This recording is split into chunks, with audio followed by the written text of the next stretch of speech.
ਸਤਿ ਸ੍ਰੀ ਅਕਾਲ। ਤੁਸੀਂ ਦੇਖ ਰਹੇ ਹੋ ਲੋਕਰਾਜ ਚੈਨਲ ਪੰਜਾਬੀ। ਮੈਂ ਤੁਹਾਡੇ ਨਾਲ ਸੁਖਿੰਦਰ ਸਿੰਘ, ਮੇਰੇ ਨਾਲ ਸਿਆਸੀਵਾਦ ਪ੍ਰੋਫੈਸਰ ਮਨਜੀਤ ਸਿੰਘ ਮੌਜੂਦ ਨੇ।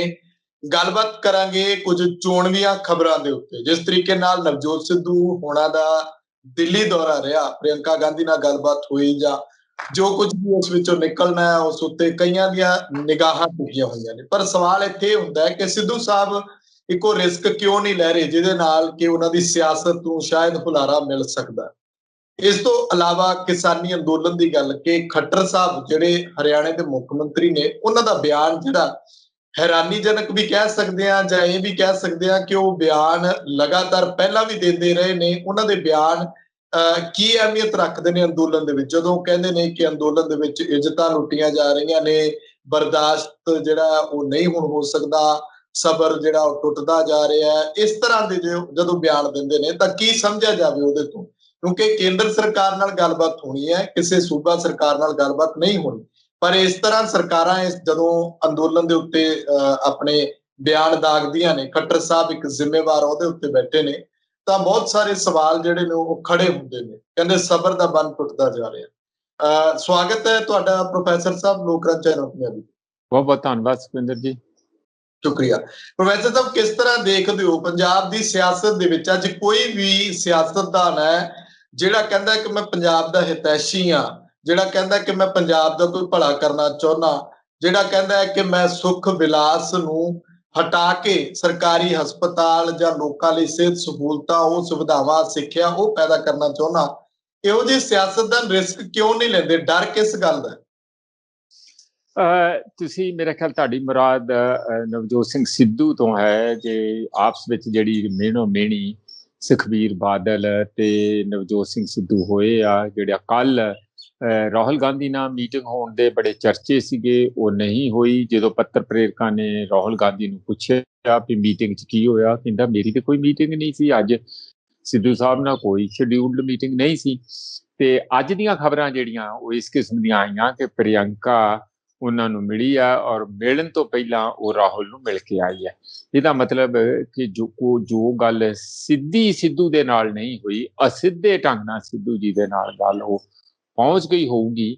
ਇਹ ਵੀ ਚਰਚਾ ਆ ਰਹੀ ਹੈ ਕਿ ਪ੍ਰਿਯੰਕਾ ਜਾਂ ਰਾਹੁਲ ਗਾਂਧੀ ਉਹ ਗੁੱਡ ਬੁੱਕਸ ਵਿੱਚ ਤੇ ਹੈਗੇ ਆ ਸਿੱਧੂ ਸਾਹਿਬ ਉਹਨਾਂ ਦੀ 'ਚ, ਪਰ ਜੋ ਪਿੱਛੇ ਧੜੱਲੇਦਾਰ ਤਾਬੜਤੋੜ ਹਮਲਾ ਕੈਪਟਨ ਦੀ ਜੁੰਡਲੀ ਤੇ ਕੀਤਾ ਸਾਰਾ ਉਹਨਾਂ ਨੇ, ਉਹ ਕਾਫੀ ਸ਼ਾਇਦ ਇਸ ਗੱਲ ਤੋਂ ਡਿਸਟਰਬ ਆ। ਤੇ ਹੋ ਸਕਦਾ ਉਹ ਜਿਸ ਤਰ੍ਹਾਂ ਹੁੰਦਾ ਵੀ ਹੁਣ ਚੁਆਇਸ ਕਰੀਏ ਜਾਂ ਕਿਹਦੇ ਦੇ ਉੱਤੇ ਅਸੀਂ ਭਰੋਸਾ ਕਰੀਏ ਤੇ ਕਿਹਨੂੰ ਅੱਗੇ ਲਾ ਕੇ ਚੱਲੀਏ, ਇਸ ਕਿਸਮ ਦੀ ਛਛੋਪੰਜ ਸ਼ਾਇਦ ਦਿੱਲੀ ਵਾਲੀ ਕਾਂਗਰਸ ਦੀ ਲੀਡਰਸ਼ਿਪ 'ਚ ਹੋ ਰਹੀ ਹੋਵੇ। ਸਾਹਮਣੇ ਅਜੇ ਪੂਰੀ ਗੱਲ ਨਹੀਂ ਆਈ, ਪਰ ਸਿੱਧੂ ਸਾਹਿਬ ਚੁੱਪ ਤੇ ਰਹਿ ਨਹੀਂ ਸਕਦੇ ਕਿ ਉਹ ਕੋਈ ਨਾ ਕੋਈ ਆ ਕੇ ਪੂਰੀ ਗੱਲ ਦੱਸਣਗੇ ਜਾਂ ਮੀਡੀਆ ਕਢਾਊਗਾ। ਰਹੀ ਗੱਲ ਕਿ ਸਿੱਧੂ ਸਾਹਿਬ ਦਾ ਪ੍ਰੋਗਰਾਮ ਕੀ ਹੈ, ਸਿੱਧੂ ਸਾਹਿਬ ਜਿਹੜੇ ਆ ਨਵਜੋਤ ਸਿੰਘ ਸਿੱਧੂ ਉਹ ਲੋਕਾਂ ਦੇ ਹਰਮਨ ਪਿਆਰੇ ਲੀਡਰ ਆ, ਲੋਕ ਉਹਨਾਂ ਨੂੰ ਚਾਹੁੰਦੇ ਆ, ਉਹਨਾਂ ਦੀ ਛਵੀ ਇਮਾਨਦਾਰਾਨਾ ਹੈਗੀ। ਚੀਫ ਮਿਨਿਸਟਰ ਬਣ ਕੇ ਕਿੰਨਾ ਕੁ ਕੰਮ ਕਰ ਪਾਉਣਗੇ, ਉਹ ਇੱਕ ਡਿਫਰੈਂਟ ਬਾਲ ਗੇਮ ਹੈ। ਕਿ ਉਹ ਇੱਕ ਪਾਰਟੀ ਬਣਾ ਕੇ ਪਾਰਟੀ ਦੇ ਲੀਡਰ ਦੇ ਤੌਰ ਤੇ ਚੱਲ ਸਕਦੇ ਆ ਆਪਣੇ ਸੁਪਨਿਆਂ ਨੂੰ ਸਾਕਾਰ ਕਰਨ ਲਈ, ਉਹ ਵੀ ਇੱਕ ਆਪਣੇ ਆਪ 'ਚ ਕਾਫੀ ਇੰਝ ਨਹੀਂ ਤੁਸੀਂ ਕਹਿ ਸਕਦੇ ਕਿ ਸਿੱਧਾ ਸਾਦਾ ਸਵਾਲ ਆ। ਉਸ ਸਵਾਲ 'ਚ ਵੀ ਕਈ ਹੋਰ ਸਵਾਲ ਜੁੜੇ ਹੋਏ ਆ। ਪਰ ਹੁਣ ਸਵਾਲ ਇਹੀ ਆਪਾਂ ਅੱਗੇ ਵੀ ਕਈ ਵਾਰੀ ਕਰ ਚੁੱਕੇ ਹਾਂ ਕਿ ਸਿੱਧੂ ਰੋਜ਼ ਚਰਚਾ ਦਾ ਮੁੱਦਾ ਹੁੰਦਾ ਆ। ਈਵਨ ਨੈਸ਼ਨਲ ਵੱਡੀਆਂ ਅਖਬਾਰਾਂ ਤੱਕ ਵੀ ਉਹਨਾਂ ਦੀ ਕਵਰੇਜ ਹੁੰਦੀ ਹੈ। ਮੈਂ ਅੱਜ ਹਿੰਦੂ ਦੇਖ ਰਿਹਾ ਸੀਗਾ, ਉਹਦੇ 'ਚ ਵੀ ਸੀਗੀ, ਹੋਰਨਾਂ ਜਗ੍ਹਾ ਤੇ ਵੀ, ਇੰਡੀਅਨ ਐਕਸਪ੍ਰੈਸ ਤੇ ਖੈਰ ਵੱਡੀ ਖਬਰ ਸੀ। ਇਹ ਸਾਰੀ ਜਗ੍ਹਾ ਕਵਰੇਜ ਹੁੰਦੀ ਹੈ ਜਿੱਥੇ ਵੀ ਉਹ ਜਾਂਦੇ। ਇਸ ਰੁਤਬੇ ਨੂੰ, ਇਸ ਚਰਚਾ ਨੂੰ, ਇਸ ਉਮੀਦ ਨੂੰ ਸਿੱਧੂ ਸਾਹਿਬ ਕਿਵੇਂ ਵਰਤਦੇ ਆ, ਇਹ ਤੇ ਹੁਣ ਉਹਨਾਂ ਤੇ ਹੀ ਡਿਪੈਂਡ ਕਰਦਾ। ਪਰ ਜੇ ਉਹ ਸੋਚਣ ਕਿ ਸਾਰੀਆਂ ਗੱਲਾਂ ਜੋ ਗੱਲਾਂ ਕਹਿੰਦੇ ਆ ਉਹ ਕਾਂਗਰਸ ਦੇ ਅੰਦਰ ਰਹਿ ਕੇ, ਕਾਂਗਰਸ ਦੇ ਢਾਂਚੇ 'ਚ, ਇਸੇ ਪਾਰਟੀ ਦੇ ਅੰਦਰ ਰਹਿ ਕੇ ਪੂਰੀਆਂ ਕਰਨਗੇ, ਮੈਨੂੰ ਥੋੜੀ ਜਿਹੀ ਉਹ ਗੱਲ ਮੁਸ਼ਕਲ ਲੱਗਦੀ ਹੈ। ਸ਼ਾਇਦ ਤੁਸੀਂ ਪਤਾ ਨਹੀਂ ਕਿਵੇਂ ਲੈਂਦੇ ਹੋਗੇ ਸੁਖਵਿੰਦਰ, ਪਰ ਮੈਨੂੰ ਮੁਸ਼ਕਲ ਲੱਗਦੀ, ਕਿਉਂਕਿ ਕਾਂਗਰਸ ਦਾ ਜਿਹੜਾ ਆਪਣਾ ਢਾਂਚਾ ਆ, ਉਹਨਾਂ ਦਾ ਇੱਕ ਆਪਣਾ ਕਲਚਰ ਆ, ਆਪਣਾ ਹੀ ਤੌਰ ਤਰੀਕੇ ਕੰਮ ਕਰਨ ਦੇ ਹੈਗੇ, ਉਹਦੇ 'ਚ ਰੈਡੀਕਲ ਇਹੋ ਜਿਹੀ ਕੋਈ ਚੀਜ਼ ਕਰਨੀ ਕਿ ਜਿਹਦੇ ਨਾਲ ਸਾਰਾ ਉੱਪਰੋਂ ਥੱਲੇ ਹੋ ਜਾਏ, ਉਹ ਮੁਸ਼ਕਲ ਮੈਨੂੰ ਲੱਗਦਾ।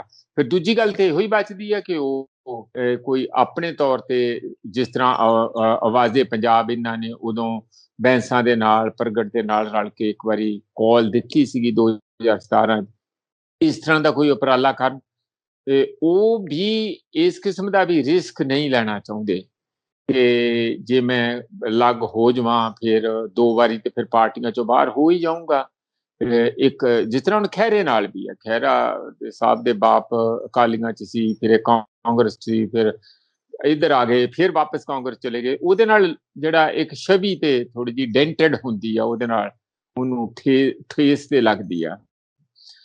ਇਹੀ ਗੱਲ ਤੋਂ ਕਿਉਂਕਿ 2 ਪਾਰਟੀਆਂ 'ਚ ਜਾ ਚੁੱਕੇ ਆ, ਉਹ 10 ਵਾਰੀ ਸੋਚਣਗੇ ਨਵਜੋਤ ਸਿੰਘ ਸਿੱਧੂ ਕਿ ਇਹ ਤੋਂ ਬਾਅਦ ਫਿਰ ਮੁਸ਼ਕਲ ਹੋ ਜੂਗੀ। ਇੱਕ ਆਖਰੀ ਚਾਂਸ ਹੈ ਮੈਨੂੰ ਆਪਣੀ ਰਾਜਨੀਤਿਕ ਇਨਿੰਗਸ ਖੇਡਣ ਦਾ।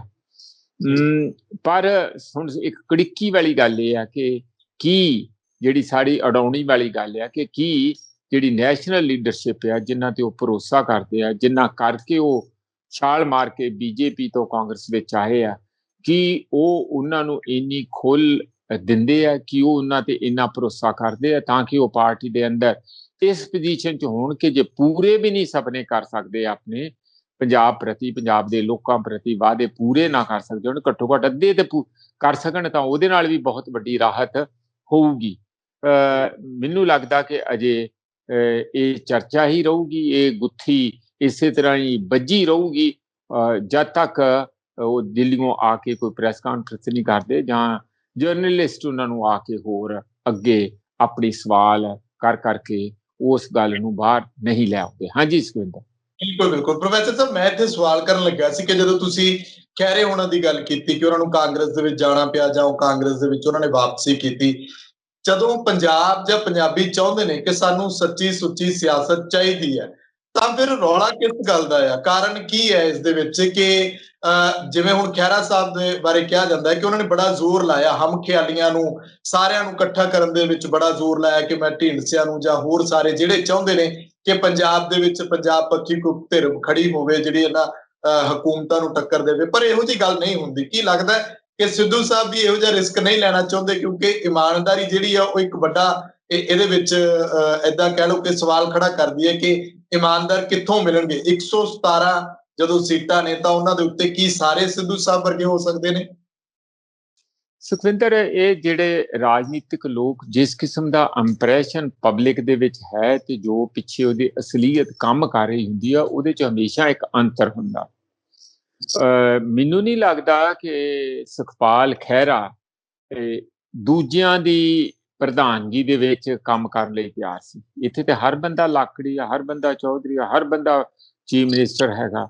ਹੁਣ ਜਿਨ੍ਹਾਂ ਬੰਦਿਆਂ ਨੂੰ ਇਹਨਾਂ ਨੇ ਇਕੱਠੇ ਕਰਨ ਦੀ ਕੋਸ਼ਿਸ਼ ਕੀਤੀ, ਮੰਨ ਲਓ ਹੁਣ ਢੀਂਡਸੇ ਆ, ਉਹ 80 ਸਾਲ ਦੇ ਆ, ਪੁਰਾਣੇ MP ਰਹੇ ਆ, ਮਿਨਿਸਟਰ ਰਹੇ ਸਾਰਾ, ਉਹ ਹੁਣ ਕਿਸੇ ਬੰਦੇ ਨੂੰ ਭਾਵੇਂ ਉਹ ਸੁਖਪਾਲ ਖਹਿਰਾ ਹੋਵੇ ਜਾਂ ਹੋਰ ਬੈਂਸ ਬ੍ਰਦਰ ਹੋਣ, ਉਹਨਾਂ ਨੂੰ ਆਪਣਾ ਲੀਡਰ ਥੋੜੀ ਮੰਨ ਲੈਣਗੇ। ਇਸੇ ਤਰੀਕੇ ਨਾਲ LIP ਜਿਹੜੀ ਲੋਕ ਇਨਸਾਫ ਪਾਰਟੀ ਬੈਂਸ ਬ੍ਰਦਰ ਦੀ ਹੈਗੀ ਤੇ ਉਹ ਆਪਣੇ ਆਪ 'ਚ ਆਜ਼ਾਦਾਨਾ ਤੌਰ ਤੇ ਸਾਰੇ ਕੰਮ ਕਰਦੇ, ਉਹਨਾਂ ਦਾ ਇੱਕ ਧੜਾ ਹੈਗਾ, ਉਹ ਵੀ ਦੂਜੇ ਦੀ ਲੀਡਰਸ਼ਿਪ ਨੂੰ ਮੰਨਣ ਲਈ ਤਿਆਰ ਨਹੀਂ ਹੈਗੇ।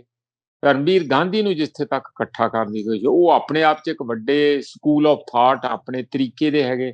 ਉਹ ਵੀ ਛੇਤੀ ਇੰਜ ਨਹੀਂ ਕਿ ਕੋਈ ਵੀ ਉਹਨਾਂ ਨੂੰ ਕੁਛ ਕਹੇ ਤੇ ਉਹ ਕਹਿ ਦੇਣਗੇ ਯੈਸ ਮੈਂ ਤੁਹਾਡੇ ਨਾਲ ਆ, ਇਸ ਤਰ੍ਹਾਂ ਨਹੀਂ ਹੈ। ਉਹਨਾਂ ਦੀ ਇੱਕ ਆਪਣੇ ਕਿਸਮ ਦੇ ਪੱਕੇ ਖਿਆਲ ਹੈਗੇ ਆ ਜਿਸ ਦੀ ਧੁਨੀ 'ਚ ਉਹ ਆਪਣਾ ਕੰਮ ਜਾਂ ਆਪਣੀ ਸੋਚ ਦੇ ਉਸ ਦਾਇਰੇ 'ਚ ਰਹਿ ਕੇ ਆਪਣੀ ਰਾਜਨੀਤਿਕ ਐਕਸ਼ਨ 'ਚ ਆਉਂਦੇ ਆ। ਇਹੀ ਕਾਰਨ ਹੈ ਕਿ ਬੜਾ ਅਲੱਗ-ਅਲੱਗ ਲੋਕਾਂ ਨੂੰ ਇਕੱਠੇ ਕਰ ਪਾਉਣਾ, ਜੇ ਸੋਚ ਇੱਕ ਹੋਵੇ, ਪਾਰਟੀ ਇੱਕ ਹੋਵੇ, ਮਨਸ਼ਾ ਇੱਕ ਹੋਵੇ ਤਾਂ ਫਿਰ ਇੱਕ ਤੋਂ ਹੋਣ 'ਚ ਕੋਈ ਦਿੱਕਤ ਹੀ ਨਹੀਂ। ਸਗੋਂ ਰਾਦਰ ਬੰਦੇ ਲੱਭ ਕੇ ਬੰਦੇ ਅੰਦਰ ਆਉਂਦੇ ਆ। ਕਿਵੇਂ ਆਪਾਂ ਪਾਰਟੀਆਂ ਦੇ ਅੰਦਰ ਲੱਭ ਕੇ ਬੰਦੇ ਲਿਆਉਂਦੇ ਆ?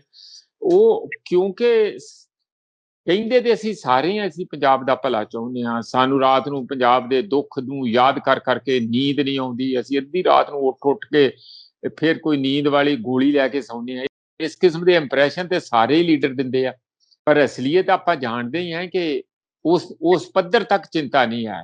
ਹਾਂ, ਕਈਆਂ ਦੀ ਚਿੰਤਾ ਜੈਨੂਅਨ ਹੋਊਗੀ, ਜਿਨ੍ਹਾਂ ਦੀ ਜੈਨੂਅਨ ਚਿੰਤਾ ਹੈਗੀ ਆ ਵਿੱਚ ਕਿਤੇ ਨਾ ਕਿਤੇ ਆਪਣੀ ਲੀਡਰੀ ਦੀ ਵੀ ਭੁੱਖ ਹੈਗੀ ਆ ਕਿ ਨਹੀਂ ਯਾਰ, ਚਿੰਤਾ ਤੇ ਮੈਨੂੰ ਠੀਕ ਹੈ, ਮੈਂ ਇਮਾਨਦਾਰ ਵੀ ਹਾਂ, ਮਿਹਨਤੀ ਵੀ ਹਾਂ, ਕੰਮ ਵੀ ਕਰੂੰਗਾ, ਕੁਰਬਾਨੀ ਵੀ ਕਰੂੰਗਾ, 4 ਪੈਸੇ ਵੀ ਲਾਊਂਗਾ, ਪਰ ਫਿਰ ਲੀਡਰ ਤੇ ਮੈਨੂੰ ਹੀ ਮੰਨਿਆ ਜਾਵੇ, ਉੱਥੇ ਆ ਕੇ ਗੱਲ ਟੁੱਟ ਜਾਂਦੀ ਹੈ। ਇਸ ਕਰਕੇ ਇੱਕ ਇੰਨਾ ਸਿੰਪਲ ਨਹੀਂ ਹੈਗਾ। ਇਹ ਜਿਹੜੇ ਵੀ ਲੀਡਰਾਂ ਨੇ ਅੱਜ ਤੱਕ ਕੋਸ਼ਿਸ਼ਾਂ ਕੀਤੀਆਂ ਇਕੱਠੇ ਹੋਣ ਦੀਆਂ ਜਾਂ ਕਰਨ ਦੀਆਂ, ਉਹ ਕੋਸ਼ਿਸ਼ਾਂ ਇਸ ਕਰਕੇ ਵਿਫਲ ਹੋ ਜਾਂਦੀਆਂ, ਕਾਮਯਾਬ ਨਹੀਂ ਹੁੰਦੀਆਂ, ਕਿਉਂਕਿ ਕਹਿਣੀ ਔਰ ਕਥਨੀ ਦੇ ਵਿੱਚ ਜਿਹੜਾ ਕਥਨੀ ਜਾਂ ਉਹਦਾ ਜਿਹੜਾ ਕਥਨ ਹੈਗਾ ਜਾਂ ਉਹ ਜਿਹੜਾ ਐਕਸ਼ਨ ਪਾਰਟ ਆ ਜਾਂ ਆਪਾਂ ਕਹਿੰਦੇ ਆ ਜਾਂ ਐਕਚੁਅਲ ਚਾਹੁੰਦੇ ਆ, ਉਹਦਾ 'ਚ ਗੈਪ ਹੈਗਾ। ਦੂਸਰੀ ਗੱਲ ਜਿਹੜੀ ਤੁਸੀਂ ਕਹਿੰਦੇ ਆ ਵੀ ਕਿਉਂ ਨਹੀਂ ਫਿਰ ਨਵਜੋਤ ਸਿੰਘ ਸਿੱਧੂ ਜੇ ਉਹ ਚਾਹੁੰਦੇ ਆ ਤੇ ਛਾਲ ਮਾਰ ਕੇ ਦੇ ਦੇਣ ਹੋਕਾ, ਬਿਗਲ ਵਜਾ ਦੇਣ, ਜੋ ਆਉਣਗੇ ਆਉਣਗੇ, ਨਹੀਂ ਤੇ ਠੀਕ ਆ, ਵੰਸ ਫਾਰ ਆਲ ਇੱਕ ਉਹਨਾਂ ਦਾ ਵੀ ਭੁਲੇਖਾ ਦੂਰ ਹੋ ਜੂ ਤੇ ਇਹਨਾਂ ਦਾ ਵੀ ਹੋ ਜੂ। ਜਿਵੇਂ ਫਾਰ ਇੰਸਟੈਂਸ ਜਿਹੜੇ ਖਹਿਰਾ ਸਾਹਿਬ ਖੈਰ ਸੁਖਪਾਲ ਸਿੰਘ ਖਹਿਰਾ ਹੋਣਾ ਨੇ ਇਹ ਗੱਲ ਸਾਫ਼-ਸਾਫ਼ ਕਹੀ ਕਿ ਜਦੋਂ ਮੈਡਮ ਖਾਲੜਾ ਨੂੰ ਉਹਨਾਂ ਨੇ ਖੜੇ ਕੀਤਾ ਤੇ ਲੋਕਾਂ ਨੇ ਕਿਉਂ ਨਹੀਂ ਉਹਨਾਂ ਨੂੰ ਉੱਥੋਂ ਜਿਤਾਇਆ, ਜਿਤਾਉਣਾ ਚਾਹੀਦਾ ਸੀ। ਮੇਰਾ ਖਿਆਲ ਇਹੋ ਜਿਹੀਆਂ ਜਿਹੜੇ ਤਜਰਬੇ ਆ, ਤਲਖ ਤਜਰਬੇ ਆ, ਪੰਜਾਬ ਦੇ ਉਪਰਾਲੇ ਜਿਹੜੇ ਇਹੋ ਜਿਹੇ ਇੰਡੀਵਿਜੂਅਲ ਲੀਡਰ ਕਰਦੇ ਆ, ਉਹਨਾਂ ਨੂੰ ਇਹ ਕਿਵੇਂ ਚੰਗੇ ਤੋਂ ਚੰਗੇ ਬੰਦੇ ਪੰਜਾਬ ਦੀ ਜਨਤਾ ਹਰਾ ਦਿੰਦੀ ਹੈ, ਜਾਂ ਪਾਰਟੀਆਂ ਕਿਵੇਂ ਲੋਕਾਂ ਦੇ ਮਨਾਂ ਦੇ ਉੱਤੇ ਡਰਾ ਕੇ ਪਤਿਆ ਕੇ ਕਾਬਜ਼ ਹੈਗੀਆਂ ਜਾਂ ਉਹਨਾਂ ਨੂੰ ਬਾਂਹ ਮਰੋੜ ਕੇ ਵੋਟਾਂ ਪਾਉਣ 'ਚ ਕਾਮਯਾਬ ਹੋ ਜਾਂਦੀਆਂ। ਇਹ ਗੱਲ ਦਾ ਜਿਹੜਾ ਤਜਰਬੇ ਆ ਉਹੋ ਜਿਹੇ ਹੀ ਡਰ ਭੈ ਅਨਸਰਟਨਟੀ ਜਿਹੜੀਆਂ ਉਹ ਨਵਜੋਤ ਸਿੰਘ ਸਿੱਧੂ ਵਰਗੇ ਨੌਜਵਾਨਾਂ ਨੂੰ ਆਜ਼ਾਦ ਆਵਾਜ਼ ਦੇ ਕੇ ਆਜ਼ਾਦਾਨਾ ਤੌਰ ਤੇ ਰਾਜਨੀਤੀ ਕਰਨ ਦੇ ਵਿੱਚ ਅੜਿੱਕਾ ਬਣਦੀਆਂ ਆ।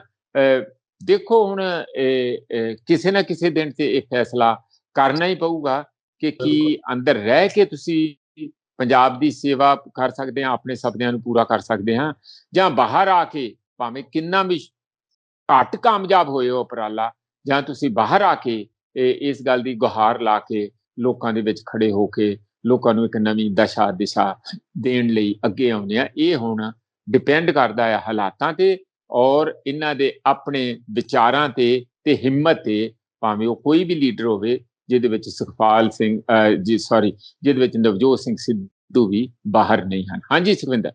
ਬਿਲਕੁਲ ਬਿਲਕੁਲ ਬਿਲਕੁਲ ਇਹ ਸਿਆਸਤ ਤਾਂ ਮੇਰੇ ਹਿਸਾਬ ਨਾਲ ਪ੍ਰੋਫੈਸਰ ਸਾਹਿਬ ਇਸੇ ਤਰ੍ਹਾਂ ਚੱਲਣੀ ਹੈ, ਕਿਉਂਕਿ ਭਾਰਤ ਦਾ ਹਿੱਸਾ ਆ ਪੰਜਾਬ, ਇਸ ਕਰਕੇ ਇਸ ਨੂੰ ਉਸ ਤੋਂ ਬਾਹਰ ਕਰਕੇ ਨਹੀਂ ਦੇਖਿਆ ਜਾ ਸਕਦਾ। ਜਦੋਂ ਤੱਕ ਕੇਂਦਰੀ ਸਰਕਾਰਾਂ ਜਾਂ ਉਹ ਪਾਰਟੀਆਂ ਹੁਕਮਰਾਨ ਜਿਹੜੀਆਂ ਪਹਿਲਾਂ ਏਦਾਂ ਰਾਜ ਕਰਦੀਆਂ ਰਹੀਆਂ, ਕਦੇ ਮਤਰੇਈ ਵਾਲਾ ਸਲੂਕ ਕਰਤਾ, ਕਦੇ ਕੇਂਦਰ 'ਚ ਕੋਈ ਤੇ ਇੱਧਰ ਪੰਜਾਬ 'ਚ ਕੋਈ, ਇਸ ਤਰ੍ਹਾਂ ਦੀ ਸਿਆਸਤ ਔਖਾ ਆ ਥੋੜਾ। ਇਹ ਹੈ ਵੀ ਕਦਮ ਤਾਂ ਚੁੱਕਣਾ ਪੈਣਾ, ਇੱਕ ਦਿਨ ਇਨਕਲਾਬ ਦੀ ਜੇ ਉਹ ਗੱਲ ਕਰਦੇ ਨੇ, ਬਦਲਾਅ ਦੀ ਗੱਲ ਕਰਦੇ ਨੇ। ਪ੍ਰੋਫੈਸਰ ਸਾਹਿਬ ਅਗਲੀ ਗੱਲ, ਹਰਿਆਣੇ ਦੇ ਵਿੱਚ ਮੁੱਖ ਮੰਤਰੀ ਮਨੋਹਰ ਲਾਲ ਖੱਟਰ ਮੌਕੇ ਬੇਮੌਕੇ ਬਿਆਨ ਦਿੰਦੇ ਰਹਿੰਦੇ ਨੇ ਕਿਸਾਨੀ ਅੰਦੋਲਨ ਨੂੰ ਲੈ ਕੇ। ਹਾਲੇ ਤੱਕ ਕੋਈ ਉਹੋ ਜਿਹਾ ਬਿਆਨ ਜਿਹੜਾ ਆਪਾਂ ਸਮਝ ਲਈਏ ਕਿ ਖੱਟਰ ਸਾਹਿਬ ਨੇ ਮੁੱਖ ਮੰਤਰੀ ਹੁੰਦਿਆਂ ਕੋਈ ਚੰਗੀ ਪਹਿਲ ਕੀਤੀ ਹੋਵੇ ਕਿ ਜੀ ਕਿਸਾਨਾਂ ਦੇ ਵਿੱਚ ਜਾ ਕੇ ਬਹਿ ਕੇ, ਜਦੋਂ ਤੁਹਾਡੇ ਘਰ ਕਿਸਾਨ ਆਏ ਬੈਠੇ ਨੇ, ਤੁਸੀਂ ਜਾ ਕੇ ਬਹਿ ਕੇ ਗੱਲ ਕਰੋ ਕਿ ਮਸਲਾ ਕਿੱਦਾਂ ਨਿਬੇੜੀਏ, ਬਜਾਏ ਇਸ ਦੇ ਕਿ ਤੁਸੀਂ ਬਾਹਰ ਬੈਠੇ ਕੋਈ ਇਹੋ ਜਿਹੀ ਕਹਿ ਲਓ ਕਿ ਤਲਖੀ ਜਿਹੜੀ ਆ ਉਹ ਤਲਖ ਭਰੀ ਬਿਆਨਬਾਜ਼ੀ ਕਰਦੇ ਹੋ ਤੇ ਉਹਦੇ ਨਾਲ ਕਿਸਾਨਾਂ ਦੇ ਵਿੱਚ ਵੀ ਜਿਹੜੀ ਉਹ ਗੁੱਸੇ ਦੀ ਲਹਿਰ ਹੋਰ ਤੇਜ਼ ਹੋਵੇ। ਇਹਨੂੰ ਕਿੱਦਾਂ ਦੇਖਦੇ ਜਿਹੜਾ ਹੁਣ ਤਾਜ਼ਾ ਬਿਆਨ ਆਇਆ ਕਿ ਬਰਦਾਸ਼ਤ ਤੋਂ ਬਾਹਰ ਹੁੰਦਾ ਜਾ ਰਿਹਾ? ਸੁਖਵਿੰਦਰ, ਇਹ ਬੜਾ ਖਤਰਨਾਕ ਬਿਆਨ ਆ ਔਰ ਬੜਾ ਧਮਕੀਆਂ ਭਰਿਆ ਆ। ਮੈਂ ਤੇ ਕਹਿਣਾ ਕਿ ਇੱਕ ਪੱਧਰ ਤੇ ਇਹ ਬੇਵਕੂਫੀ ਵਾਲਾ ਬਿਆਨ ਹੈ। ਜਦੋਂ ਕਿਸਾਨ ਏਡੇ ਵੱਡੇ ਪੱਧਰ ਦੇ ਉੱਤੇ ਪੱਛਮੀ ਬੰਗਾਲ ਤੋਂ ਲੈ ਕੇ ਕੇਰਲਾ ਤੱਕ ਰਾਜਨੀਤਿਕ ਇਹਨਾਂ ਦੀ ਹਾਰ ਲਈ, ਬੀਜੇਪੀ ਦੀ ਹਾਰ ਲਈ ਗੁਹਾਰ ਲਾਉਂਦੇ ਫਿਰਦੇ ਆ, ਕੈਂਪੇਨ ਕਰ ਰਹੇ ਆ, ਤਾਂ ਫਿਰ ਇਹਨਾਂ ਨੂੰ ਸੋਚ ਸਮਝ ਕੇ ਬਿਆਨ ਦੇਣਾ ਚਾਹੀਦਾ ਕਿ ਇਹ ਜਿਹੜੀ ਗੱਲ ਕਹੀ ਹੈ ਇਹਨਾਂ ਨੇ, ਵੈਸੇ ਪਤਿਆ ਵੀ ਦਿੱਤਾ ਕਿ ਕਿਸਾਨ ਜਿਹੜੇ ਅਸਲੀ ਕਿਸਾਨ ਆ ਉਹ ਤੇ ਸਾਨੂੰ ਬਹੁਤ ਪਿਆਰੇ ਆ, ਉਹ ਤੇ ਬੜੇ ਨਿਰਮਲ ਤੇ ਪਵਿੱਤਰ ਲੋਕ ਹੈਗੇ ਆ, ਪਰ ਆ ਜਿਹੜੇ ਲੋਕ ਆ, ਜਿਹੜੇ ਲੀਡਰ ਆ, ਇਸ ਤਰ੍ਹਾਂ ਉਹਨਾਂ ਨੂੰ ਲੋਕਾਂ ਚੋਂ ਨਿਖਾੜਨ ਲਈ ਇਹ ਕਹਿੰਦੇ ਆ ਕਿ ਉਹਨਾਂ ਨੂੰ ਖਰਾਬ ਕਰ ਰਹੇ ਆ। ਤੇ ਇਸ ਲਈ ਜੇ ਕਿਤੇ ਆਪਸ ਵਿੱਚ ਕਨਫਰੰਟੇਸ਼ਨ ਦਾ ਮੌਕਾ ਆ ਗਿਆ ਤਾਂ ਇਹਦਾ ਬੜੇ ਭਿਆਨਕ ਨਤੀਜੇ ਸਬਰ ਦਾ ਬੰਨ ਟੁੱਟਣ ਦਾ ਮਤਲਬ ਕਿ ਬੜੇ ਭਿਆਨਕ ਨਤੀਜੇ ਨਿਕਲ ਸਕਦੇ। ਧਮਕੀਆਂ ਦਿੰਦੇ, ਸ਼ਰਮ ਆਉਣੀ ਚਾਹੀਦੀ ਆ। ਇਹ ਕਿਹਨੂੰ ਧਮਕੀਆਂ ਦਿੰਦੇ ਆ? ਤੁਸੀਂ ਪਾਕਿਸਤਾਨ ਆਏ ਕੋਈ ਜਾਂ ਚੀਨ ਨੂੰ ਧਮਕੀਆਂ ਦੇ ਰਹੇ ਹੋ? ਉੱਥੇ ਤੇ ਚੀਨ ਦੇ ਸਾਹਮਣੇ ਤੇ ਤੁਹਾਡੀ ਬੋਲਤੀ ਬੰਦ ਹੋ ਜਾਂਦੀ ਆ। ਉਹ ਅਜੇ ਵੀ ਤੁਹਾਡਾ ਏਰੀਆ ਦੱਬਿਆ ਪਿੱਛਾ ਲੈ ਕੇ ਦੱਸੋ ਨਾ। ਐਵੇਂ ਗੱਲਾਂ ਨਹੀਂ ਕਰਨੀਆਂ ਚਾਹੀਦੀਆਂ ਤੁਹਾਨੂੰ। ਤੁਸੀਂ ਜਿਹੜੇ ਲੋਕ ਉੱਥੇ ਬੈਠੇ ਹੋ ਤੁਹਾਡੇ ਆਪਣੇ ਆ, ਤੁਹਾਨੂੰ ਹੀ ਵੋਟਾਂ ਪਾ ਕੇ, ਇਹੀ ਸ਼ਿਕਾਇਤ ਉਹਨਾਂ ਨੇ ਤੁਹਾਨੂੰ ਵੋਟਾਂ ਪਾ ਕੇ ਮੁਜ਼ੱਫਰਨਗਰ ਜੋ ਕੁਝ ਹੋਇਆ ਤੁਹਾਨੂੰ ਅੱਗੇ ਲੈ ਕੇ ਆਏ ਸੀ, ਉਹ ਤੁਹਾਡੇ ਵਿਰੋਧ ਖੜੇ ਆ। ਕਿਉਂ ਖੜੇ ਆ? ਸੋਚੋ ਨਾ। ਤੁਸੀਂ ਆਪਣੀ ਗੱਲਾਂ ਦਾ ਆਪ ਜਵਾਬ ਦਿਓ, ਆਪਣੀਆਂ ਬੇਕਰਤੂਤੀਆਂ ਦਾ ਆਪ ਜਵਾਬ ਦਿਓ। ਇਸ ਲਈ ਜਿਹੜੇ ਖੱਟਰ ਸਾਹਿਬ ਦਾ ਮੈਂ ਇਸ ਕਿਸਮ ਦਾ ਬਿਆਨ ਆ ਉਹ ਜਿੱਥੇ ਤੱਕ ਬੜਾ ਬੇਲੋੜਾ ਹੈਗਾ ਤੇ ਬਹੁਤ ਹੀ ਧਮਕੀਆਂ ਵਾਲਾ ਇੱਕ ਮੈਨੂੰ ਮੈਨੂੰ ਮੇਰੇ ਕੋਲ ਇਹ ਤੋਂ ਵੱਧ ਕੋਈ ਸ਼ਬਦ ਨਹੀਂ ਹੈਗੇ। ਗੱਲ ਨੂੰ ਸੰਵਾਰਨ ਦੀ ਜਗ੍ਹਾ, ਗੱਲ ਦੇ ਵਿੱਚ ਅੱਗੇ ਤੋਰਨ ਦੀ ਜਗ੍ਹਾ, ਗੱਲ ਨੂੰ ਰਸਤੇ ਤੋਂ ਭੜਕਾਉਣ ਵਾਲਾ। ਔਰ ਮੇਰਾ ਖਿਆਲ ਹੈ ਕਿ ਇਸ ਕਿਸਮ ਦੇ ਬਿਆਨਾਂ ਤੋਂ ਖੱਟਰ ਸਾਹਿਬ ਨੂੰ ਬਾਜ਼ ਆਉਣਾ ਚਾਹੀਦਾ। ਇਹ ਧਮਕੀਆਂ ਭਰਿਆ ਜਿਹੜਾ ਬਿਆਨ ਦੇਣਾ ਕਿ ਸਬਰ ਦਾ ਪਿਆਲਾ ਟੁੱਟ ਜਾਊਗਾ ਤੇ ਇਹ ਹੋ ਜੂ ਤੇ ਉਹ ਹੋ ਜਾਊ, ਇਹਦਾ ਮਤਲਬ ਕੀ ਕਹਿਣਾ ਚਾਹੁੰਦੇ ਆ? ਕਿ ਤੁਸੀਂ ਵਾਇਲੈਂਸ ਕਰੇਗੀ, ਸਟੇਟ ਵਾਇਲੈਂਸ ਕਰੇਗੀ, ਕੁੱਟੂਗੀ, ਮਾਰੂਗੀ, ਜੇਲ੍ਹਾਂ 'ਚ ਸੁੱਟੋਗੇ। ਤੁਸੀਂ ਕਰਕੇ ਦੇਖ ਹੀ ਲਿਆ, ਪਹਿਲਾਂ ਕੀ ਰਿਜ਼ਲਟ ਨਿਕਲਿਆ? ਪਹਿਲਾਂ ਨਹੀਂ ਕੀਤਾ, ਜਲ ਧੁੱਪਾਂ ਚਲਾਈਆਂ, ਅਥਰੂ ਗੈਸ ਛੱਡੇ, ਗੋਲੀ ਚਲਾਉਣ ਵਾਲੀ ਰਹਿ ਗਈ, ਉਹ ਚਲਾ ਲਓ, ਫਿਰ ਸ਼ਾਂਤੀ ਹੋ ਜਾਊਗੀ, ਫਿਰ ਜਿਹੜੇ ਕਿਸਾਨ ਘਰ ਆ ਜਾਣਗੇ। ਇਸ ਕਿਸਮ ਦਾ ਕਿਸੇ ਹੋਰ ਨੂੰ ਹੀ ਤੁਸੀਂ ਧਮਕੀਆਂ ਦਿਓ ਜਾ ਕੇ। ਇਹ ਗੁਜਰਾਤ ਨਹੀਂ ਹੈ ਜਿੱਥੇ ਤੁਸੀਂ ਗੋਦਰਾ ਕਰਕੇ ਤੇ ਫਿਰ ਆਪਣਾ ਚੀਫ ਮਿਨਿਸਟਰੀ ਤੇ ਰਾਜ ਪੱਕਾ ਕਰ ਲਿਆ। ਇਹ ਭੁੱਲ ਜਾਣ, ਇਹ ਕਿਸਾਨ ਹੈਗੇ ਆ, ਸਮੁੱਚੇ ਦੇਸ਼ ਦੇ ਕਿਸਾਨ ਆ। ਔਰ ਪੱਛਮੀ ਬੰਗਾਲ 'ਚ ਤੁਹਾਨੂੰ ਤੇ ਤੁਹਾਡੀ ਪਾਰਟੀ ਨੂੰ ਕਾਫੀ ਚੰਗੀ ਚੋਟ ਮਾਰਤੀ ਇਹਨਾਂ ਕਿਸਾਨਾਂ ਨੇ। ਯੂਪੀ ਤੇ ਉੱਤਰਾਖੰਡ 'ਚ ਹੁਣੇ ਦੇਖ ਲਿਓ ਕੀ ਬਣਦਾ। ਪੰਜਾਬ 'ਚ ਕੀ ਬਣ ਰਿਹਾ ਉਹ ਤੁਹਾਨੂੰ ਵੀ ਪਤਾ। ਤੁਹਾਡੇ ਆਪਣੇ ਹੈਲੀਕਾਪਟਰਾਂ ਨਾਲ ਜਿਹੜਾ ਘਰੋਂ ਉੱਡਣ ਤੱਕ ਨਹੀਂ ਦਿੱਤਾ ਜਾਂਦਾ, ਉਹਦਾ ਕੀ ਬਣ ਰਿਹਾ ਉਹ ਤੁਸੀਂ ਦੇਖ ਹੀ ਰਹੇ ਆ। ਤੁਹਾਨੂੰ ਆਪਣੀ ਕਾਂਸਟੀਚੁਐਂਸੀ 'ਚ ਜਾਣਾ ਔਖਾ ਹੋਇਆ, ਤੁਸੀਂ ਦੇਖ ਹੀ ਰਹੇ ਆ। ਇਸ ਵੇਲੇ ਜੇ ਕੋਈ ਰਾਜ ਕਰ ਰਿਹਾ ਤੇ ਤੁਸੀਂ, ਖੱਟਰ ਸਾਹਿਬ ਥੋੜੀ ਰਾਜ ਕਰ ਰਿਹਾ, ਬੀਜੇਪੀ ਦੀ ਸਰਕਾਰ ਥੋੜੀ ਕਰ ਰਿਹਾ, ਕਿਸਾਨ ਰਾਜ ਕਰ ਰਿਹਾ। ਇਹਦੇ ਬੈਠੇ ਫਾਈਲਾਂ ਤੱਕੀ ਜਾਂਦੇ ਆ, ਮਾੜੀਆਂ ਮੋਟੀਆਂ ਅੰਦਰ ਬੈਠੇ ਵੀਡੀਓ ਕਾਨਫਰੰਸ ਕਰੀ ਜਾਂਦੇ। ਬਾਹਰ ਆ ਕੇ ਕੋਈ ਗੱਲ ਕਰਕੇ ਤੇ ਰੈਲੀ ਕਰਕੇ ਦੱਸਣ ਤੇ ਸਹੀ ਕੀ ਕਰਨਾ ਚਾਹੁੰਦੇ ਆ। ਇਸ ਲਈ ਸੁਖਵਿੰਦਰ, ਇਹ ਗਿੱਦੜ ਭਬਕੀਆਂ ਜਿਹੜੀਆਂ ਆ ਉਹਨੂੰ ਬੰਦ ਕਰਨਾ ਚਾਹੀਦਾ। ਸਿਆਣਪ ਦਾ ਰਾਹ ਫੜਨ। ਆਪਣੇ ਹੀ ਲੋਕ ਆ, ਬੜੀ ਕੁਰਬਾਨੀ ਲੈ ਲਈ ਆ, ਹੋਰ ਤੁਸੀਂ ਕਿੰਨੀ ਕੁਰਬਾਨੀ ਕਿਸਾਨਾਂ ਤੋਂ ਲੈਣੀ ਆ? ਜਿਸ ਰਾਹ ਲੱਭੋ, ਤੁਸੀਂ ਕੋਈ ਹੱਲ ਵੱਲ ਚੱਲੋ, ਕੁਛ ਗੱਲ ਸੁਣੋ, ਕੁਛ ਕਹੋ, ਮੀਟਿੰਗ ਸੱਦੋ। ਤੋਮਰ ਜੀ ਕਦੀ ਕਹਿੰਦੇ ਆ ਕਿ ਕੰਡੀਸ਼ਨਲ ਮੀਟਿੰਗ ਕਰਾਂਗੇ, ਕਦੀ ਕਹਿੰਦੇ ਆ ਕਿ ਅਸੀਂ ਫ੍ਰੀ ਮੀਟਿੰਗ ਕਰਾਂਗੇ, ਕਦੀ ਕਹਿੰਦੇ ਕੁਝ ਹੋ ਨਹੀਂ ਸਕਦਾ। ਫਿਰ ਕੀ ਹੋਇਆ? ਇਸ ਤਰ੍ਹਾਂ ਹੀ ਰਹੂਗਾ ਇਹ ਆਉਣ ਵਾਲੇ 24 ਤੱਕ? ਇਸ ਤਰ੍ਹਾਂ ਚਲਾਉਣਾ ਚਾਹੁੰਦੇ ਹੋ ਤੁਸੀਂ? ਜੇ ਨਹੀਂ ਚਲਾਉਣਾ ਚਾਹੁੰਦੇ ਫਿਰ ਮੀਟਿੰਗ ਕਰੋ। ਕਿੰਨੇ ਮਹੀਨੇ ਹੋਰ ਵੇਟ ਕਰਨਗੇ ਲੋਕ? ਇਸ ਲਈ ਇਹ ਮੈਨੂੰ ਬੜਾ ਅਜੀਬ ਲੱਗਦਾ ਕਿ ਪਹਿਲੀ ਸਰਕਾਰ ਦੇਖੀ ਇਹੋ ਜਿਹੀ ਚੁਣੀ ਹੋਈ ਸਰਕਾਰ, ਲੋਕਤੰਤਰਿਕ ਪ੍ਰਣਾਲੀ ਦੀ ਇਹੋ ਜਿਹੀ ਸਰਕਾਰ ਸਾਰੀ ਦੁਨੀਆ 'ਚ ਏਡੀ ਢੀਠ ਸਰਕਾਰ ਨਹੀਂ ਦਿਖੂਗੀ ਤੁਹਾਨੂੰ ਕਿ ਲੋਕ ਕਿਸਾਨਾਂ ਦੇ ਨਾਲ ਗੱਲਬਾਤ ਕਰਨ ਤੋਂ ਵੀ ਮੁਨਕਰ ਹੈਗੇ ਆ। ਔਰ ਪੀਸਫੁਲ ਪ੍ਰੋਟੈਸਟ ਹੈਗਾ, ਸਾਰੀ ਦੁਨੀਆ ਦਾ ਪ੍ਰੋਟੈਸਟ ਹੈਗਾ। ਸਾਰੀ ਦੁਨੀਆ ਦੇ ਵਿੱਚ ਇਸ ਪ੍ਰੋਟੈਸਟ ਨੂੰ ਜਿਹੜਾ ਐਪਰੀਸ਼ੀਏਟ ਕੀਤਾ ਗਿਆ, ਨੋਟਿਸ ਕੀਤਾ ਗਿਆ। ਮੈਂ ਅੱਜ ਹੀ ਅਖਬਾਰ 'ਚ ਪੜ੍ਹ ਰਿਹਾ ਸੀ ਨੋਆਮ ਚੋਮਸਕੀ, ਜਿਹੜਾ ਅਮਰੀਕਨ ਸਿਸਟਮ ਦਾ ਬਹੁਤ ਵੱਡਾ ਇੱਕ ਸਟਾਲਵਾਰਟ ਆ, ਥਿੰਕਰ ਹੈਗਾ ਔਰ ਕ੍ਰਿਟਿਕ ਹੈਗਾ, ਉਸਨੇ ਕਿੰਨੇ ਸ਼ਬਦਾਂ ਦੇ ਵਿੱਚ ਇਸ ਕਿਸਾਨ ਮੂਵਮੈਂਟ ਦੀ ਐਪਰੀਸੀਏਸ਼ਨ ਕੀਤੀ, ਇਹਦੀ ਸਰਾਹਨਾ ਕੀਤੀ ਹੈ। ਫਿਰ ਇਹਨਾਂ ਨੂੰ ਸ਼ਰਮ ਨਹੀਂ ਆਉਣੀ ਚਾਹੀਦੀ ਹੈ? ਚੂਲੀ ਪਰ ਪਾਣੀ 'ਚ ਡੁੱਬ ਮਰਨਾ ਚਾਹੀਦਾ। ਜੇ ਜਿਹੜੇ ਵੱਡੇ ਸਕਾਲਰ ਜਿਹੜੇ ਆ ਉਹ ਇਸ ਮੂਵਮੈਂਟ ਨੂੰ ਸਰਾਹਨਾ ਕਰ ਰਹੇ ਆ, ਉਹਦੀ ਕਹਿ ਰਹੇ ਆ ਕਿ ਇੱਥੋਂ ਸਿੱਖਣ ਦੀ ਲੋੜ ਆ। ਸਾਰੀ ਦੁਨੀਆ ਦੀਆਂ ਜਿਹੜੇ ਐਜੀਟੇਸ਼ਨ ਕਰ ਰਹੇ ਲੋਕ ਆ, ਜਿਹੜੇ ਅੰਦੋਲਨ ਕਰ ਰਹੇ, ਉਹਨਾਂ ਨੂੰ ਇਸ ਮੂਵਮੈਂਟ ਤੋਂ ਬਹੁਤ ਕੁਝ ਸਿੱਖਣ ਦੀ ਲੋੜ ਆ। ਦੁਨੀਆ ਦੇ ਕਹਿ ਰਹੀ ਹੈ ਕਿ ਇੱਕ ਨਮੂਨੇ ਦੀ ਮੂਵਮੈਂਟ ਹੈਗੀ ਆ, ਬਹੁਤ ਹੀ ਸ਼ਾਂਤਮਈ ਢੰਗ ਦੇ ਨਾਲ ਚੱਲੀ, ਬੜੀ ਆਰਗੇਨਾਈਜ਼ ਢੰਗ ਨਾਲ ਚੱਲੀ, ਬੜੀ ਸਿਆਣਪ ਦੇ ਨਾਲ ਚੱਲ ਰਹੀ ਆ। ਇਹ ਕਹਿੰਦੀ ਆ ਕਿ ਇੱਥੇ ਸਬਰ ਦਾ ਪਿਆਲਾ ਟੁੱਟ ਜਾਊਗਾ, ਆ ਹੋ ਜਾਊਗਾ। ਬਸ ਕਰੋ, ਬਹੁਤ ਹੋ ਗਿਆ। ਨਹੀਂ ਤੇ ਲੋਕ ਹੁਣ ਤੇ ਘਰਾਂ ਚੋਂ ਨਹੀਂ ਨਿਕਲ ਦਿੰਦੇ। ਹੋ ਸਕਦਾ ਫਿਰ ਜੇ ਤੁਸੀਂ ਧਮਕੀ ਦਿੰਦੇ ਆ ਤੇ ਕਿਸਾਨਾਂ ਕੋਲੋਂ ਵੀ ਤੁਸੀਂ ਬਹੁਤੀ ਉਸ ਕਿਸਮ ਦੀ ਉਮੀਦ ਨਾ ਕਰਿਓ ਕਿ ਤੁਹਾਡੇ ਗੱਲ ਹਾਰ ਪਾਉਣਗੇ। ਉਹ ਵੀ ਭਰੇ ਪੀਤੇ ਗੁੱਸੇ ਵਿੱਚ ਹੈਗੇ ਆ। ਇਸ ਪਾਸੇ ਨੂੰ ਬਿਲਕੁਲ ਨਹੀਂ ਚੱਲਣਾ ਚਾਹੀਦਾ।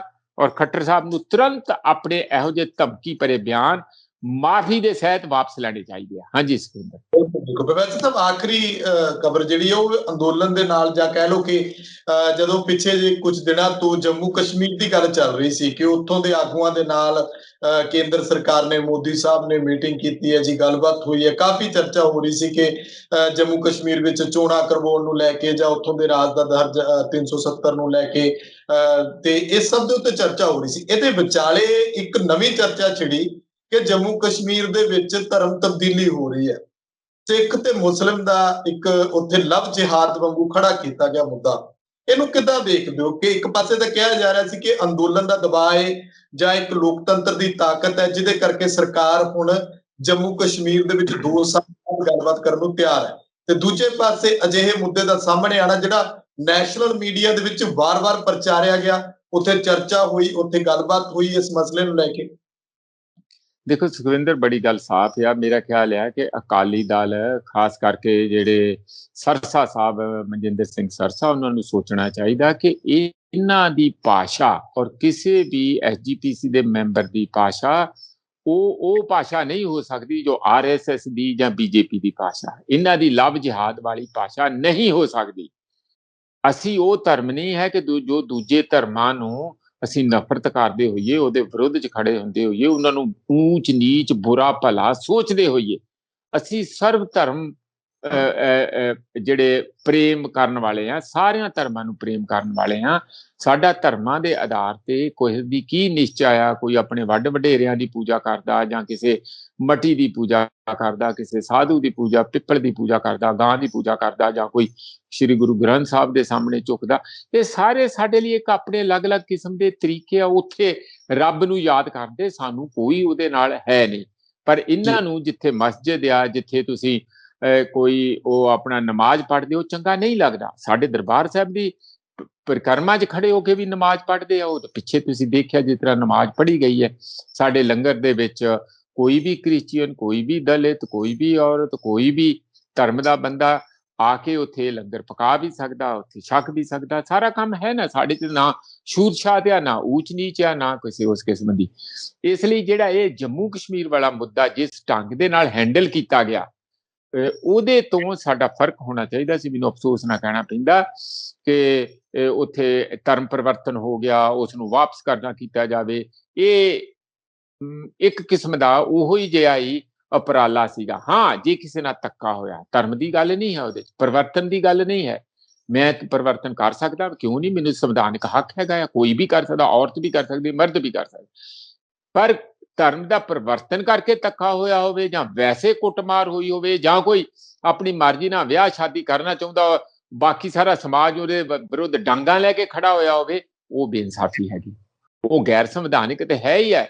ਵੈਸੇ ਵੀ ਮਨੁੱਖਵਾਦੀ ਜਿਹੜੀ ਸੋਚ ਹੈ, ਜਿਹੜੀ ਸਾਨੂੰ ਸਿੱਖ ਧਰਮ ਸਿਖਾਉਂਦਾ, ਜਿਹੜੀ ਇਨਸਾਫ ਪਸੰਦੀ ਦੀ ਸੋਚ ਹੈ, ਜਿਹੜੀ ਸਰਵ ਸਾਂਝੀਵਾਲਤਾ ਦੀ ਸੋਚ ਹੈ, ਉਹਦੇ ਵਿਰੁੱਧ ਹੈਗੀ ਹੈ।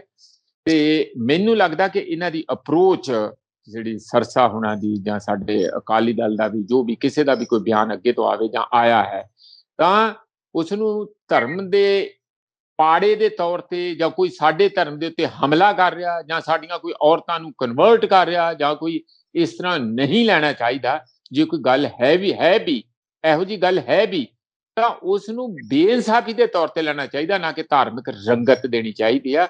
ਉਹਦੇ ਨਾਲ ਅਸੀਂ ਕਸ਼ਮੀਰੀਆਂ ਨਾਲੋਂ ਜਿਹੜੀ ਉਹਨਾਂ ਦੇ ਨਾਲ ਇੱਕ ਬਹੁਤ ਚੰਗਾ ਇੱਕ ਰਿਸ਼ਤਾ ਬਣਿਆ ਸਾਡਾ, ਪਿੱਛੇ ਜਦੋਂ ਬੱਚਿਆਂ ਦੇ ਉੱਤੇ ਹਮਲਾ ਹੋਇਆ ਸੀ, ਅਸੀਂ ਬੱਸਾਂ ਭਰ ਕੇ ਉਹਨਾਂ ਨੂੰ ਕਸ਼ਮੀਰ ਤੱਕ ਛੱਡ ਕੇ ਆਏ ਸੀ। ਜਿਹੜਾ ਉੱਥੇ ਭਰੋਸਾ ਜਿੱਤਿਆ ਸੀ ਵੈਲੀ ਦੇ ਲੋਕਾਂ ਦਾ, ਉਹਦੇ ਵਿੱਚ ਕਿਤੇ ਨਾ ਕਿਤੇ ਨੁਕਸਾਨ ਹੋਊਗਾ ਸਾਨੂੰ। ਇਸ ਲਈ ਇਹ ਗੱਲ ਅੱਗੇ ਤੋਂ ਸੋਚ ਕੇ ਸਾਨੂੰ ਇਹੋ ਜਿਹੇ ਭਿਉਂਤੜੇ ਲੈਣੇ ਚਾਹੀਦੇ। ਹਾਂਜੀ ਸੁਖਵਿੰਦਰ। ਸ਼ੁਕਰੀਆ ਪ੍ਰੋਫੈਸਰ ਸਾਹਿਬ, ਧੰਨਵਾਦ। ਬਹੁਤ ਬਹੁਤ ਸ਼ੁਕਰੀਆ ਸੁਖਵਿੰਦਰ ਜੀ, ਤੁਹਾਡੀ ਟੀਮ ਦਾ, ਸਾਡੇ ਸਰੋਤਿਆਂ ਦਾ ਬਹੁਤ ਬਹੁਤ ਧੰਨਵਾਦ। ਸੋ ਮੇਰੇ ਨਾਲ ਮੌਜੂਦ ਸਨ ਸਿਆਸੀਵਾਦ ਪ੍ਰੋਫੈਸਰ ਮਨਜੀਤ ਸਿੰਘ। ਨਵਜੋਤ ਸਿੰਘ ਸਿੱਧੂ ਦੀ ਸਿਆਸਤ ਤੇ ਦੂਜੇ ਪਾਸੇ ਕਿਸਾਨੀ ਅੰਦੋਲਨ ਨੂੰ ਲੈ ਕੇ ਖੱਟਰ ਸਾਹਿਬ ਕੀ ਕਹਿ ਰਹੇ ਨੇ, ਤੇ ਜਿਹੜਾ ਧਰਮ ਤਬਦੀਲੀ ਨੂੰ ਲੈ ਕੇ ਲਵ ਜਿਹਾਦ ਵਾਂਗੂ ਇਸ ਮੁੱਦੇ ਨੂੰ ਉਭਾਰਿਆ ਗਿਆ, ਉਸ ਉੱਤੇ ਅਸੀਂ ਚਰਚਾ ਕੀਤੀ ਹੈ। ਤੁਸੀਂ ਆਪਣੇ ਵਿਚਾਰ ਕਮੈਂਟ ਜ਼ਰੂਰ ਕਰਿਓ। ਲੋਕ ਰਾਣ ਚੈਨਲ ਪੰਜਾਬੀ ਨੂੰ ਸਬਸਕ੍ਰਾਈਬ ਕਰੋ। ਮੈਨੂੰ ਇਜਾਜ਼ਤ ਦਿਓ। ਧੰਨਵਾਦ।